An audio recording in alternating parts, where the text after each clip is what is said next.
Apakah orang Kristen boleh bercerai? Pertanyaan ini penting karena pernikahan merupakan mandat ilahi yang Tuhan berikan ketika manusia belum jatuh ke dalam dosa. Karena itu pernikahan sangat penting di mata Tuhan. Selain itu, kita juga bisa melihat fenomena pernikahan yang terjadi di mana pasangan saling menyakiti. Ini kita bisa temukan dari saudara kita, teman kita, atau bahkan mungkin pendeta. Tidak jarang kita bisa menemukan bahwa seseorang sudah dalam pernikahan yang kedua ataupun ketiga. Ini terjadi bahkan dalam lingkungan gereja. Untuk menjawab pertanyaan ini, kita bisa menemukan dua pandangan utama. Yang pertama adalah bahwa orang Kristen tidak boleh bercerai kecuali karena zina. Ayat yang menjadi acuan kita bisa temukan dalam Matius 19 ayat 9. Pandangan yang kedua adalah bahwa orang Kristen tidak boleh bercerai dengan alasan apapun. Bahkan ketika ditemukan salah satu pasangan berselingkuh pun, mereka tidak boleh bercerai. Di video kali ini kita akan menelusuri dalam Alkitab apa saja yang mendasari dari kedua pandangan tersebut. Perlu saya jelaskan di awal bahwa video ini dibuat bukan dengan tujuan untuk menghakimi orang lain. Karena saya percaya bahwa seseorang akan mempertanggungjawabkan sendiri apa yang menjadi keputusan di dalam hidupnya. Di akhir video ini saya akan ungkapkan apa yang menjadi kepercayaan saya dari dua pandangan tersebut. Jadi jangan skip video ini, mari kita mulai.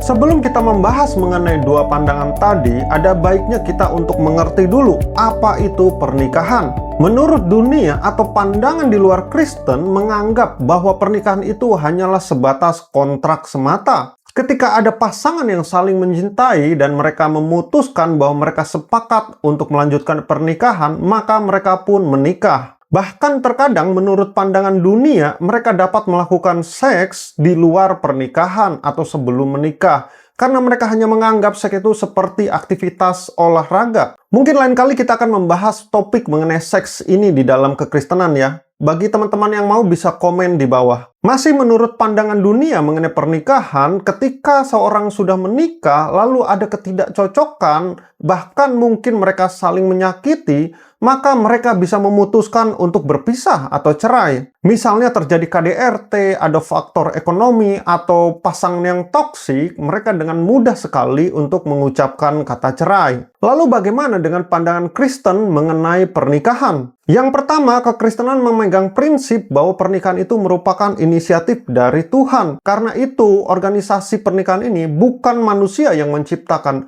melainkan Tuhan sendiri yang merancangnya. Karena itu, kalau pernikahan mau berhasil, maka kita harus mencari tahu desain pernikahan yang Tuhan sudah tetapkan dalam kekristenan. Mungkin kapan-kapan kita akan bahas ya mengenai dasar pernikahan Kristen yang baik dari kacamata Tuhan. Yang kedua adalah pernikahan itu antara laki-laki dan perempuan. Dunia saat ini sudah terpengaruhi dengan liberalisme. Mereka lebih mengedepankan cinta daripada kebenaran. Artinya mereka mengatakan bahwa kamu bisa menikahi siapa saja atau bahkan apa saja asalkan dia itu yang kamu cintai. Mereka menjadikan prinsip cinta di atas segalanya, tetapi tidak dengan kebenaran firman Tuhan. Firman Tuhan dalam Alkitab mencatat jelas bahwa pernikahan itu harus terjadi antara pria dan wanita. Yang ketiga, pernikahan Kristen disaksikan langsung oleh Tuhan. Jadi ketika pasangan mengucapkan janji nikah di gereja, mereka bukan hanya disaksikan oleh jemaat dan pendeta,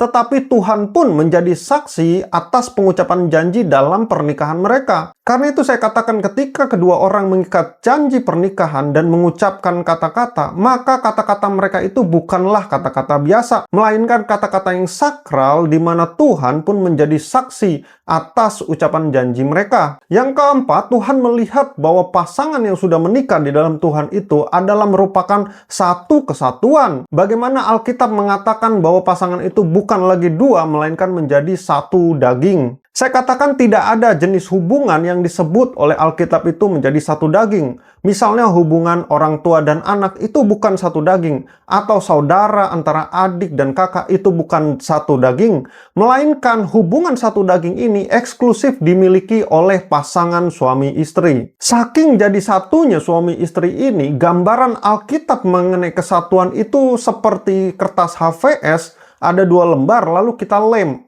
dan akhirnya mereka menjadi satu. Nah, hal itulah yang digambarkan Alkitab dalam kesatuan pernikahan.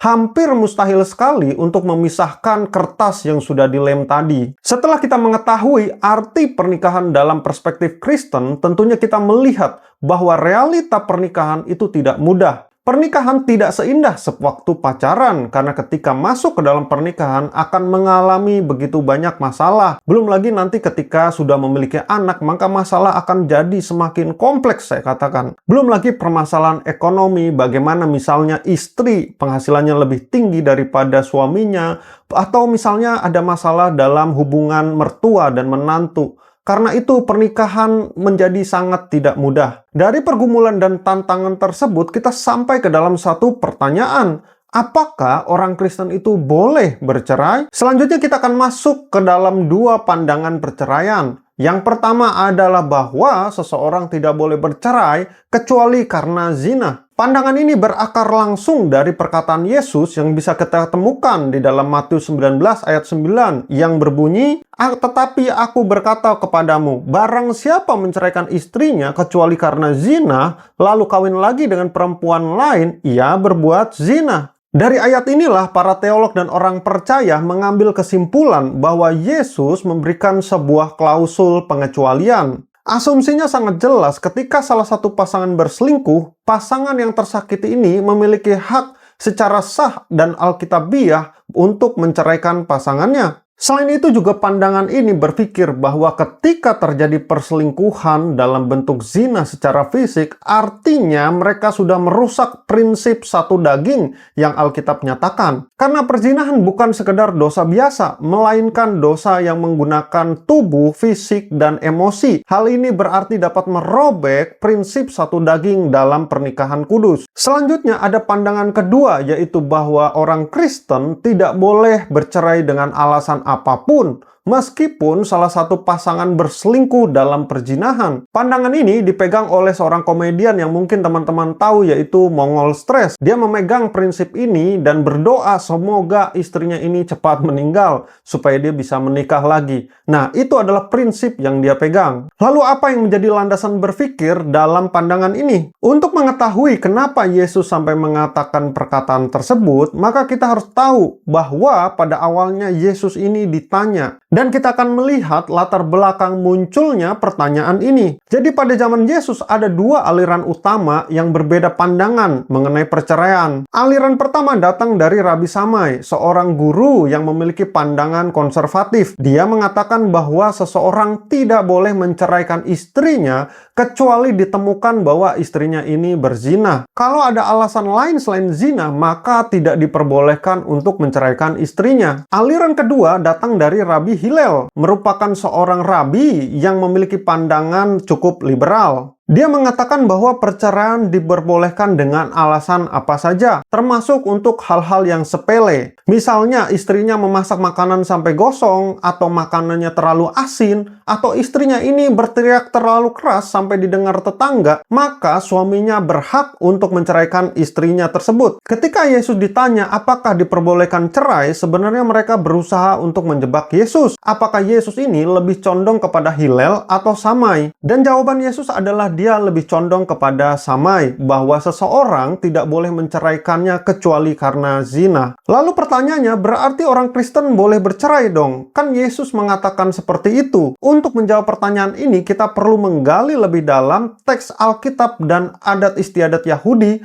terutama dalam ayat Matius 19 ayat 9. Dalam bahasa Yunani, untuk menyatakan perzinahan, mereka memiliki dua pilihan kata. Yang pertama adalah porneia, yang merupakan akar kata dari pornografi, dan kata yang lain merupakan moiseia. Porneia memiliki arti percabulan atau dosa seksual yang dilakukan sebelum pernikahan. Sedangkan moiseia merupakan dosa seksual yang dilakukan dalam pernikahan. Teman-teman mau tahu kata apa yang dipilih Yesus untuk menyatakan perzinahan di dalam Matius 19 ayat 9? Ya, kata yang digunakan merupakan porneia. Artinya Yesus merunjuk sebuah dosa perzinahan yang dilakukan sebelum pernikahan. Jadi perceraian tidak berlaku untuk pasangan yang sudah resmi menikah dan hidup bersama. Mungkin ada yang bertanya, bagaimana kalau pernikahannya bukan di gereja dan mungkin salah satu pasangan bukan Kristen, apakah boleh bercerai? Mungkin di lain video kita akan bahas ya. Selain dari bahasa teks asli, kita juga bisa melihat dari adat istiadat Yahudi, terutama mengenai pernikahan. Pada zaman itu, pernikahan Yahudi dibagi menjadi dua tahap utama. Tahap yang pertama namanya kidusin atau pertunangan. Nah, pertunangan ini pada masa itu berbeda dengan tunangan yang kita pahami atau kita kenal di model zaman sekarang ini. Bagi mereka, pertunangan adalah sebuah ikatan yang sah secara hukum. Pasangan tersebut sudah diakui sebagai suami istri oleh masyarakat, meskipun mereka belum tinggal bersama dan belum melakukan hubungan seksual layaknya suami istri yang kita kenal. Periode tunangan ini biasanya berlangsung selama 1 tahun. Sebagai contoh, inilah tahap di mana Yusuf mengetahui bahwa Maria itu mengandung dan berusaha untuk menceraikannya secara diam-diam. Mereka sebenarnya masih dalam tahap kidusin atau tunangan. Tahap yang kedua namanya nisuin. Ini merupakan tahap di mana mempelai pria memboyong mempelai wanita ke rumahnya, dan pernikahan ini disempurnakan dengan hubungan fisik. Inilah juga ketika Yesus mengatakan bahwa dia sedang mempersiapkan rumah bagi kita sampai akhirnya rumah kita siap dan Tuhan menjemput kita. Nah, dalam tahap tunangan ini, karena mereka sudah sah secara hukum, makanya mereka tidak bisa membatalkan tunangan begitu saja. Mereka membutuhkan dokumen dan mengurus surat cerai yang resmi. Dari dua landasan berpikir ini, kita bisa menemukan bahwa tidak ada celah perceraian di dalam pernikahan Kristen yang sudah sah dan resmi. Akhirnya kita sampai kepada kesimpulan, kalau ditanya ke saya sendiri, saya lebih condong bahwa orang Kristen itu tidak bisa bercerai